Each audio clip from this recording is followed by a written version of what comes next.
ఈ రోజు ఉదయం విశాఖపట్నం తీర ప్రాంతంలో భూ ప్రకంపనలు నమోదయ్యాయి. అధికారుల సమాచారం ప్రకారం ఈ భూకంపానికి కేంద్రం బంగాళాఖాతంలో సుమారు 10 కిలోమీటర్ల లోతులో ఉన్నట్లు గుర్తించారు. దీని తీవ్రత రిక్టర్ స్కేల్పై 4.5గా నమోదైంది. భూకంప ప్రభావం విశాఖ నగరంలోని మధురవాడతో పాటు పలు ప్రాంతాల్లో స్పష్టంగా కనిపించింది. ప్రజలు భయాందోళనలకు గురై ఇళ్ల నుంచి బయటకొచ్చారు. కొంతమంది ఈ ప్రకంపనలను కొన్ని సెకన్ల పాటు స్పష్టంగా అనుభవించామని చెబుతున్నారు. ఉదయం సమయం కావడంతో చాలా మంది నిద్రలోనే ఉండగా ఈ ఘటన చోటు చేసుకోవడం మరింత ఆందోళనకు గురిచేసింది. అయితే అధికారుల ప్రాథమిక నివేదిక ప్రకారం ఎటువంటి ప్రాణ ఆస్తి నష్టం జరగలేదు. పరిస్థితిని జిల్లా యంత్రాంగం పర్యవేక్షిస్తోంది. శాస్త్రవేత్తల అభిప్రాయం ప్రకారం దక్షిణ తీర ప్రాంతం సాధారణంగా అధిక భూకంప ప్రమాద ప్రాంతం కాదు.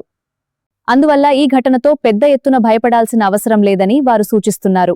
అయినప్పటికీ ఇలాంటి ప్రకృతి వైపరీత్యాల సమయంలో అధికారుల సూచనలు పాటించడం అత్యంత ముఖ్యం. విశాఖలో నమోదైన ఈ భూకంపంపై మరిన్ని అధికారిక వివరాలు వెలువడే అవకాశం ఉంది. తాజా అప్డేట్స్ కోసం మా ఛానల్ను సబ్స్క్రైబ్ చేయండి. ఇలాంటి విశ్వసనీయ వార్తల కోసం చూస్తూనే ఉండండి కంట్రీ పల్స్ న్యూస్.